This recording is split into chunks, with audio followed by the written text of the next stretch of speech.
खुशबू पांडे। स्वागत है आपका हमारे खास कार्यक्रम जनता सरकार में, जिसमें हम बात करेंगे सत्ता के सिंहासन से लेकर जनता के सरोकार तक। साथ ही हम आपको बताएंगे प्रदेश सरकार की हर उस योजना के बारे में जिनका सीधा संबंध हरियाणा के जनता से है। जो योजनाएं प्रदेश के विकास को नई गति प्रदान करेंगी और हरियाणा की जनता का चहुमुखी विकास भी करेंगी, ताकि प्रदेश की जनता तरक्की की राह पर आगे बढ़े और हरियाणा प्रदेश निरंतर उन्नति की नई ऊंचाइयों को छूता हुआ प्रगतिशील रहे। तो अगले 30 मिनट तक बने रहिए हमारे साथ और देखते रहिए जनता सरकार।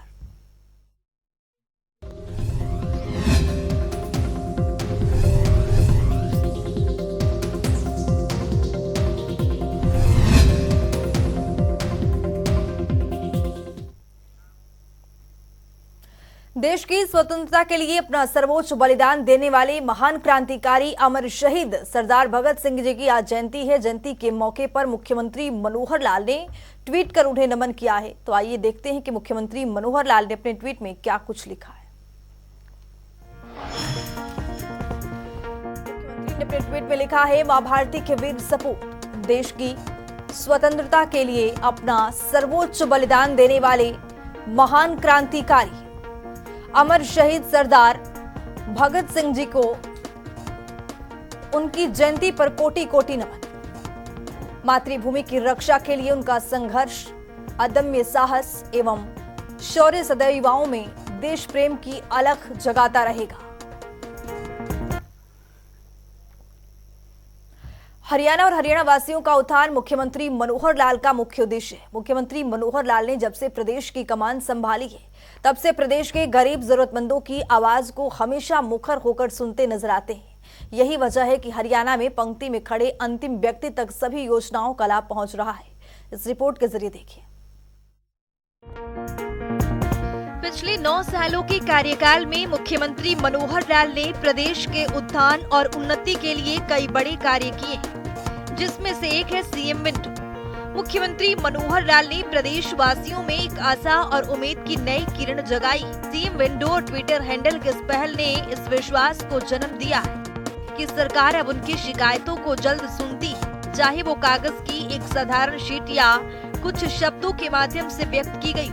साल 2016 में मुख्यमंत्री मनोहर लाल ने अंत्योदय के सिद्धांत का अनुसरण करते हुए सरकारी योजनाओं का लाभ समाज के उन वर्गों तक पहुंचाने का लक्ष्य रखा है जो इस बात से अनजान थे कि ये कल्याणकारी कार्यक्रम उनके लाभ के लिए बनाए गए थे। इस अवधि में सीएम विंडो के माध्यम से 10 लाख से अधिक शिकायतों का सफलतापूर्वक समाधान किया गया है। अब ये प्रणाली चौपालों, दरवाजों और सभाओं में इस हद तक चर्चा का विषय बन गई है कि लोग निर्णायक कार्यवाही करने के लिए मुख्यमंत्री की मुक्त कंठ से सराहना करते दिखते हैं। सरकारी धन का दुरुपयोग करने वालों ने गबन की गई राशि को ब्याज सहित जमा कर खुद को सुधारना शुरू कर दिया है, जो एक सकारात्मक बदलाव का संकेत है। यहाँ तक कि सरकारी कर्मचारी, अधिकारी और गांव के सरपंच भी सतर्क हो गए हैं और ये सुनिश्चित कर रहे हैं कि उनके खिलाफ सीएम विंडो पर कोई शिकायत दर्ज न हो।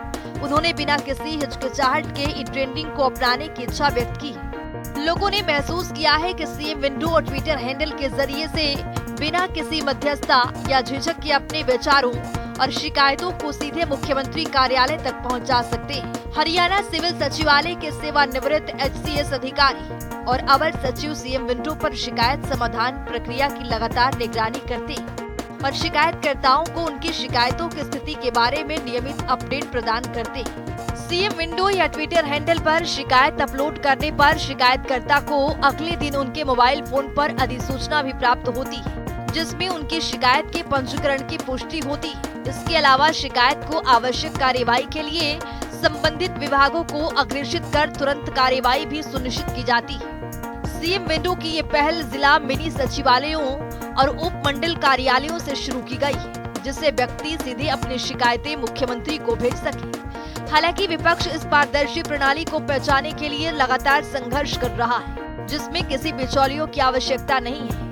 हरियाणा के लोग अच्छी तरह से जानते हैं कि पिछले शासनकाल के दौरान दरवाजा केवल चुनिंदा व्यक्तियों के लिए खुला था, जबकि मनोहर लाल की सीएम विंडो राज्य के 2.5 करोड़ से अधिक निवासियों के लिए उपलब्ध है। यहाँ तक कि कोविड-19 महामारी के चुनौतीपूर्ण समय के दौरान भी विदेश में रहने वाले NRI ने अपने परिवारों के लिए सहायता की अपील करते हुए इन मंच का व्यापक उपयोग किया, जिसके परिणाम स्वरूप कई सफलता की कहानियां सामने आई।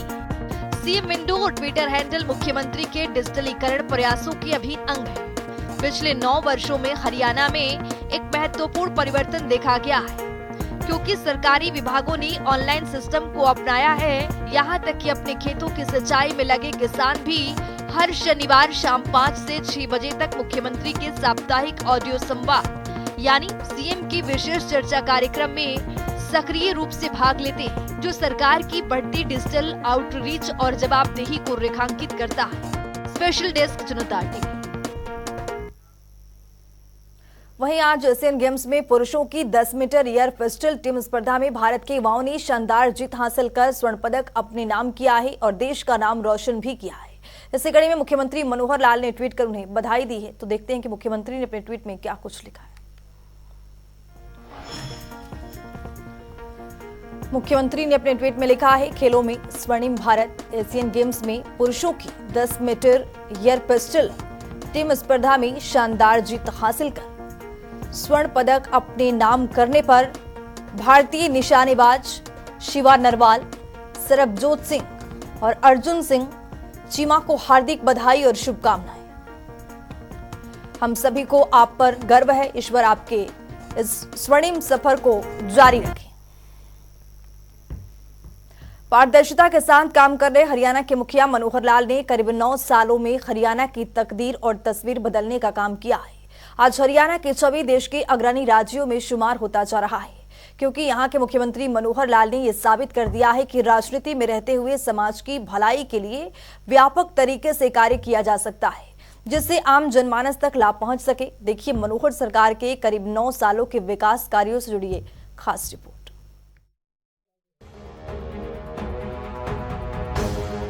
किसी भी प्रदेश और देश के लिए उन्नति का मतलब केवल विकास कार्यों या भौतिक विकास तक सीमित नहीं होता, बल्कि समाज हित और एक सभ्य समाज के निर्माण के लिए काम करना भी सरकार की जिम्मेवारी होती है। इस जिम्मेवारी की पूरी तरह से सही मायनों में चरितार्थ करके मुख्यमंत्री मनोहर लाल ने दिखाया है कि राजनीति में रहते हुए समाज की भलाई के लिए व्यापक तरीके से कार्य किया जा सकता है। मनोहर सरकार ने पिछले करीब 9 सालों में हरियाणा की तस्वीर और तकदीर बदलने का काम किया है। सत्ता संभालते ही मुख्यमंत्री ने आम जन के जीवन को सुगम बनाने की जो पहल की थी, उसे आज आम जनमानस तक घर बैठे सभी सरकारी योजनाओं और सुविधाओं का लाभ मिल रहा है। मुख्यमंत्री मनोहर लाल ने आईटी का प्रयोग करते हुए बड़ा व्यवस्था परिवर्तन कर राजकाज की व्यवस्था को ऑनलाइन किया। सरकार ने ग्राम स्तर तक अंत्योदय सरल केंद्र, अटल सेवा केंद्र खोले, जिससे नागरिकों को सरकार की योजनाओं और सेवाओं का लाभ प्राप्त करने के लिए दफ्तरों के चक्कर लगाने से मुक्ति मिली। आज इन केंद्रों के माध्यम से प्रदेशवासियों को 50 से अधिक विभागों की 680 से अधिक योजनाएं और सेवाएं मुहैया करवाई जा रही है। इतना ही नहीं, सामाजिक परिवेश में परिवार एक इकाई होता है, इसीलिए परिवार की पहचान के लिए मुख्यमंत्री ने परिवार पहचान पत्र एक महत्वाकांक्षी योजना शुरू की है। इसके तहत प्रदेश के सभी परिवारों का डाटा एकत्रित किया गया और हर एक सदस्य की आय, रोजगार, सभी जानकारियां एक प्लेटफॉर्म पर दर्ज है, जिसके आधार पर सरकार ने आय सीमा के अनुसार प्रदेश के अति गरीब परिवारों को सदस्य के अनुसार शिक्षा, स्वास्थ्य और रोजगार की सुविधाएं मुहैया करवा रही है। हरियाणा एक, हरियाणवी एक को आधार मानते हुए मुख्यमंत्री ने 5S यानी शिक्षा, स्वास्थ्य, सुरक्षा, स्वावलंबन और स्वाभिमान को जो नारा दिया है, उसे सही मायनों में पूरा करके भी दिखाया। में हमने जो बहुत उपलब्धियां की हैं, कुछ जो चीजें ऐसी हैं जो जनता में बुराई के नाते देखी जाती हैं, उनको प्रहार किया और जनहित में जो अच्छी बातें करनी हैं, उसको हमने आगे भी बढ़ाया। अगर मैं ये कहूं कि हमने प्रहार किया, 3 C पर प्रहार किया, करप्शन, कास्ट और क्राइम, 3 चीजों पर हमने प्रहार किया है और लगातार चल रहा है, क्योंकि विषय ऐसे हैं कि जो एक दिन में समाप्त नहीं हो सकते, चाहे वो क्राइम हो, चाहे वो करप्शन हो, चाहे वो कास्ट ओरिएंटेड सारा जो सिस्टम बना होता वो हो। और इसी प्रकार से हमने 5S को प्रमोट किया हमेशा, शिक्षा, स्वास्थ्य, सुरक्षा, स्वावलंबन और स्वाभिमान, इन 5 चीजों को हमने लगातार प्रमोट किया है। बाकी तो इनके नीचे आने वाले अनन्य कार्यक्रम, अनन्य विभाग, उनकी अपनी योजनाएं, वो सब चलते हैं, लेकिन मोटे रूप से हमने लगातार अपनी इस विचारधारा के आधार पर अपनी सारी रणनीति बनाई है। प्रदेश में शिक्षा के स्तर को ऊंचा उठाने के लिए राज्य सरकार ने आमूलचूल परिवर्तन किए। साल 2014 के बाद से लगातार शिक्षा क्षेत्र के लिए बजट में वृद्धि की और स्कूलों में अच्छा स्टाफ और अन्य सुविधाएं उपलब्ध करवाने पर बल दिया ताकि बच्चों को बेहतर शिक्षा मिल सके। कोविड-19 के दौरान बच्चों की शिक्षा प्रभावित न हो, इसके लिए सरकार ने डिजिटल माध्यम से कक्षाएं लगाई, साथ ही स्कूलों में मजबूत इंफ्रास्ट्रक्चर विकसित किया और निजी स्कूलों की भांति सरकारी क्षेत्र में भी अच्छी शिक्षा मिली। इसके लिए संस्कृति मॉडल स्कूल स्थापित किए गए। हरियाणा पहला ऐसा राज्य बना है जिसने आईटी के युग में 10वीं से 12वीं कक्षा के विद्यार्थियों को लगभग 5 लाख मुफ्त टैबलेट प्रदान किए हैं ताकि बच्चे आज के युग के साथ आगे बढ़ सकें। राष्ट्रीय शिक्षा नीति 2020 को राष्ट्रीय लक्ष्य यानी वर्ष 2030 से पहले वर्ष 2025 में हरियाणा में पूर्ण रूप से लागू करने का निर्णय राज्य सरकार ने लिया है और 2025 तक ऐसा करने वाला हरियाणा देश का पहला राज्य बनेगा। प्रदेश के नागरिकों को बेहतर स्वास्थ्य सुविधाएं मुहैया करवाने के लिए मुख्यमंत्री मनोहर लाल के नेतृत्व में पिछले लगभग 9 सालों में सरकार ने स्वास्थ्य के आधारभूत ढांचे को सुदृढ़ किया, गांव स्तर तक हेल्थ सेंटर स्थापित किए ताकि हर नागरिक को इलाज की सुविधा सुगमता से मिल सके। चिकित्सकों की संख्या बढ़ाने के लिए भी सरकार ने कई कदम उठाए। साल 2014 में जहां प्रदेश में केवल 700 एमबीबीएस की सीटें थी, राज्य सरकार ने पिछले 9 सालों के दौरान नए मेडिकल कॉलेज खोलकर एमबीबीएस की सीटें को 1835 तक लाने का काम किया है। इतना ही नहीं, मुख्यमंत्री के विजन के अनुरूप हर जिले में एक मेडिकल कॉलेज स्थापित होने से एमबीबीएस की सीटों की संख्या 3000 तक पहुंच जाएगी। इतना ही नहीं, प्रदेश में नए नर्सिंग कॉलेज भी स्थापित किए जा रहे हैं। मुख्यमंत्री मनोहर लाल कहते हैं कि एक बेटी के पढ़ने से उनके परिवार की कई पीढ़ियां शिक्षित हो जाती है। इसी वाक्य को धरातल पर उतारते हुए प्रधानमंत्री नरेंद्र मोदी की ओर से शुरू किए गए बेटी बचाओ बेटी पढ़ाओ अभियान को सामाजिक संस्थाओं के सहयोग से वर्तमान राज्य सरकार ने भ्रूण हत्या पर अंकुश लगाया, जिसका नतीजा ये हुआ कि प्रदेश में लगातार लिंगानुपात में बेहतर सुधार हुआ।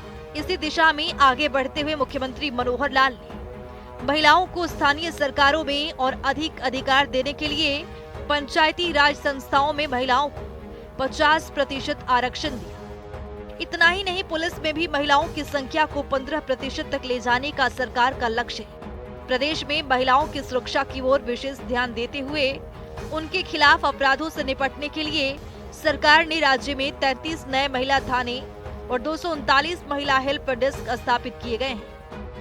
मुख्यमंत्री ने सत्ता संभालते ही प्रदेश के अति गरीब परिवारों और नागरिकों के उत्थान का जो संकल्प लिया था, उसे पूरा भी किया। किसी भी व्यक्ति को मुफ्त में कुछ देने की प्रथा के विरुद्ध उन्हें स्वावलंबी बनाने के विजन के अनुरूप मुख्यमंत्री के मार्गदर्शन में सरकार ने मुख्यमंत्री अंत्योदय परिवार उत्थान योजना को लागू किया, जिसके तहत प्रदेश के ऐसे अति गरीब परिवार जिनकी पारिवारिक आय 1 लाख रुपए से भी कम है, उनकी आर्थिक उत्थान का लक्ष्य निर्धारित किया। सरकार के सतत प्रयासों के फलस्वरूप बैंकों के जरिए आज लगभग 50,000 लोगों को ऋण उपलब्ध करवाया गया है, जिससे लोगों ने स्वरोजगार स्थापित किए।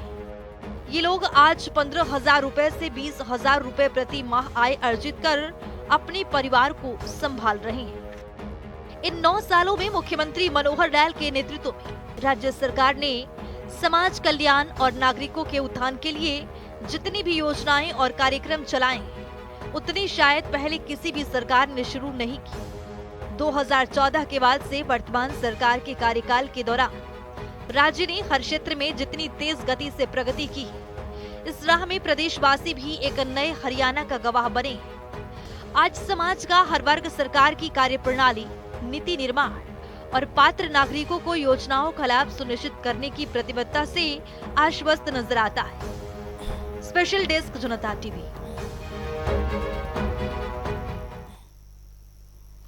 हरियाणा राज्य ने बागवानी के क्षेत्र में कई उपलब्धियां हासिल की है। यहाँ के मुख्यमंत्री मनोहर लाल के नेतृत्व में बागवानी विभाग नए आयाम स्थापित कर रहा है और हरियाणा के प्रगतिशील किसान परंपरागत खेती को छोड़कर बागवानी की ओर रुख कर रहे हैं। रिपोर्ट देखिए। हरियाणा राज्य, जिसका उदय सन 1966 में तत्कालीन पंजाब के सबसे पिछड़े इलाके को मिलाकर हुआ था, लेकिन यहाँ के जुझारू नागरिकों की मेहनत और इच्छा शक्ति के बलबूते हरियाणा राज्य आज देश के समृद्ध राज्यों में अग्रणी है। चाहे उद्योग हो या कृषि, हरियाणा राज्य ने हर क्षेत्र में तरक्की अर्जित की है। कहते हैं आवश्यकता आविष्कार की जननी होती है। समय में बदलाव के साथ जरूरतें बढ़ती भी हैं और बदलती भी हैं, लेकिन जब कृषि के क्षेत्र में विविधीकरण की बात करें तो हरियाणा प्रदेश इसमें भी आदर्श स्थापित कर रहा है। परंपरागत खेती में जोखिम और लागत ज्यादा है, तो हरियाणा के मुख्यमंत्री मनोहर लाल के नेतृत्व में बागवानी विभाग प्रदेश के किसानों के लिए नई नई योजनाएं ला रहा है, जिससे किसानों की आय दोगुना ही नहीं बल्कि कई गुना बढ़ रही है और किसानों को बागवानी विभाग के प्रति अटूट विश्वास बन रहा है। इसी के परिणाम है बागवानी के क्षेत्र में हरियाणा राज्य पूरे देश में चर्चा का केंद्र बन रहा है।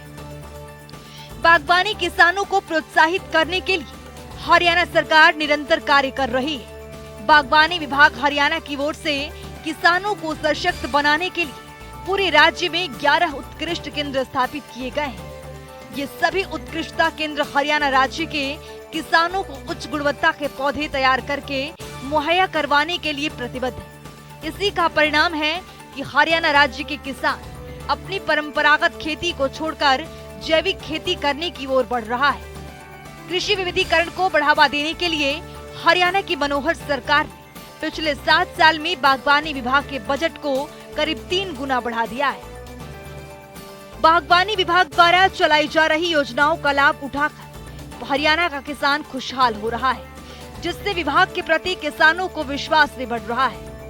हरियाणा सरकार की ओर से किसानों को हर योजना का लाभ देने के लिए मेरी फसल मेरा ब्यौरा कार्यक्रम सफलतापूर्वक चलाया जा रहा है। इस कार्यक्रम के तहत साल 2021-22 में लगभग 1.29 लाख एकड़ क्षेत्र को पोर्टल पर पंजीकृत किया जा चुका है। हरियाणा सरकार की योजनाएं राज्य के किसानों के लिए लाभकारी साबित हो रही हैं। बागवानी क्षेत्र में अग्रणी हरियाणा राज्य की मनोहर सरकार ने भावांतर योजना लागू की है। इस योजना के अंतर्गत यदि राज्य के किसानों को अपनी फसल मंडी में बेचने पर कम कीमत मिलती है, अर्थात किसानों को नुकसान होता है, तो उसकी भरपाई राज्य सरकार द्वारा की जाती है। इस योजना के तहत किसानों को कृषि में विविधता लाने के लिए प्रोत्साहित किया जा रहा है। बागवानी फसलों पर भावांतर योजना लागू करने वाला हरियाणा देश का पहला राज्य है। तो चलिए अब ग्राफिक्स के जरिए समझते हैं। इस योजना को 1 जनवरी 2018 को लागू किया गया। योजना के तहत 21 बागवानी फसल कवर हुआ। अब तक 5,403 किसानों को 14.12 करोड़ रुपए का प्रोत्साहन। भावांतर भरपाई योजना हरियाणा सरकार की एक अनूठी योजना है। राज्य के जो किसान अपनी फसल जैसे सब्जियां, फलों आदि का बाजार में बेचते हैं, लेकिन उन्हें अपनी फसल बेचने पर उचित मूल्य नहीं मिल पा रहा है, उन किसानों को राज्य सरकार द्वारा फसल का या तो मुआवजा या फिर फसल की कम कीमत की उचित भरपाई के रूप में प्रोत्साहन धनराशि प्रदान की जा रही है, ताकि किसानों को उसकी फसल का सही मूल्य मिल सके। हरियाणा का बागवानी विभाग प्रदेश के किसानों की आय बढ़ाने के लिए निरंतर प्रयास कर रहा है। बागवानी किसानों की फसल को मौसम की अनिश्चितता जैसे प्राकृतिक आपदा, फसल में बीमारी लगने, असामान्य बारिश, तूफान, सूखा पड़ना आदि के कारण होने वाले नुकसान की भरपाई के लिए हरियाणा बागवानी विभाग की ओर से मुख्यमंत्री बागवानी बीमा योजना चलाई जा रही है। इस योजना के अंतर्गत कुल 21 सब्जियां, फल और मसालों की फसल को कवर किया गया है। ऐसी योजना चलाने वाला हरियाणा पहला राज्य है। फल की फसल पर 1,000 रुपए का प्रीमियम तय किया गया है। सब्जियों की फसल पर 750 रुपए का प्रीमियम तय किया गया है। फल पर बीमा राशि 40,000 रुपए प्रति एकड़ दी जाती है। सब्जियों पर 30,000 रुपए प्रति एकड़ दी जाती है। बीमा दावों का निपटान करने के लिए बागवानी विभाग की ओर से एक सर्वे भी किया जाता है, जिसके अंतर्गत फसल नुकसान की 4 श्रेणियां 25%, 50%, 75% और 100% में विभाजित की गई है। मुख्यमंत्री बागवानी बीमा योजना में कुल 21 बागवानी फसलों को शामिल किया गया है। बेल वाली बागवानी फसल में मक्खी के नियंत्रण के लिए हरियाणा की मनोहर सरकार फल मक्खी परियोजना चला रही है और फसलों को रोगों से बचा रही है। किसानों को खुशहाल करने के लिए हरियाणा सरकार लगातार प्रगति की ओर अग्रसर है। राज्य सरकार ने फलों, सब्जियों, मिट्टी और पानी में कीटनाशक अवशेष सामग्री की प्रवृत्ति के लिए कीटनाशक अवशेष प्रयोगशालाएं भी स्थापित की जा रही हैं। हरियाणा की मनोहर सरकार ने सिरसा और करनाल में अनूठी कीटनाशक अवशेष प्रयोगशालाएं स्थापित की। वर्ष 2021-22 के दौरान बागवानी उत्पाद मिट्टी और पानी के कुल 2,916 नमूनों का विश्लेषण किया जा चुका है। प्रयोगशालाओं में की गई जांच में उत्पाद के लिए 5.8% नमूनों में कीटनाशक का अवशेष स्तर अधिकतम अवशेष स्तर से ज्यादा पाया गया है। ब्यूरो रिपोर्ट, जनता टीवी।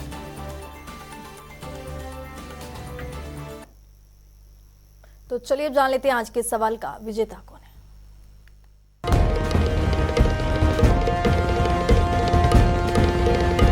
तो बात अब आज के विजेता की। जैसा कि आप जानते हैं, हर रोज एक नया सवाल पूछती हूँ। सही जवाब देने वाले के नाम और तस्वीर अपने टेलीविजन स्क्रीन पर दिखाते हैं, साथ ही उसको उपहार भी देते हैं। तो चलिए अब जान लेते हैं कल का हमारा सवाल क्या था और कौन है इसका विजेता। कल का हमारा सवाल था, बेटी बचाओ बेटी पढ़ाओ अभियान की शुरुआत कहाँ से की गई थी। इसका सही जवाब है सी, पानीपत।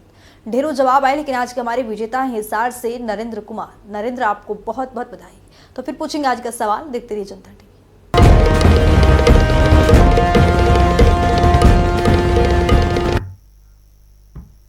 तो वक्त हो गया है आज की मुलाकात का। आज की मुलाकात में हम हर दिन नए शख्सियत से आपको रूबरू कराते हैं, उनकी कार्यप्रणाली पर बारीकी से नजर डालते हैं, जानते हो तमाम योजनाएं जो बनी है हरियाणा की जनता के लिए।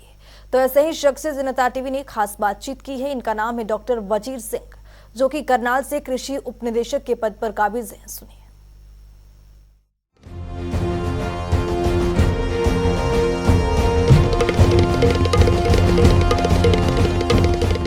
सरकार द्वारा फसल अवशेष प्रबंधन के तहत एक स्कीम की शुरुआत की गई है, जिसके अंतर्गत किसानों को फसल अवशेष जलाने बारे होने के नुकसान बारे अवगत करवाया जा रहा है। इसी कड़ी में करनाल में 12 पब्लिसिटी वैन्स हमने तैयार कर ली गई हैं, जो गांव-गांव में जाकर किसानों को जागरूक करेंगी। इसके अलावा विभाग द्वारा गांव स्तर पर, खंड स्तर पर, जिला स्तर पर कार्यक्रम किए जा रहे हैं।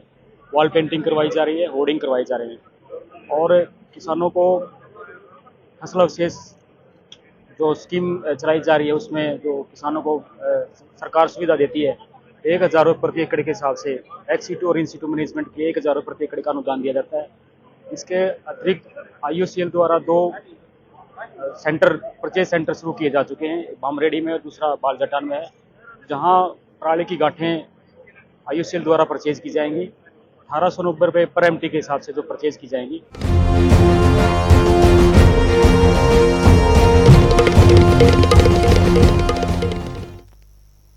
तो वक्त हो गया है आज के सवाल का। तो चलिए अब जान लेते हैं आज के सवाल में क्या कुछ।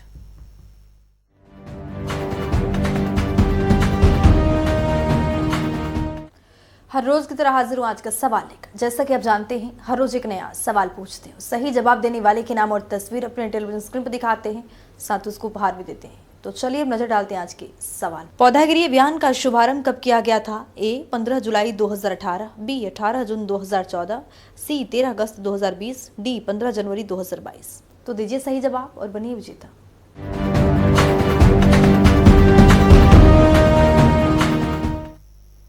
तो इस खास कार्यक्रम के जरिए हमारा मुख्य उद्देश्य है हरियाणा सरकार की कल्याणकारी योजनाओं की जानकारी और उसका लाभ प्रदेश के हर एक नागरिक तक पहुंचाना है, क्योंकि जब प्रदेश का हर एक नागरिक समृद्ध और खुशहाल होगा, तभी प्रदेश विकास के पथ पर अग्रसर हो पाएगा। हमारे खास कार्यक्रम जनता सरकार में आज के लिए इतना ही। नमस्कार।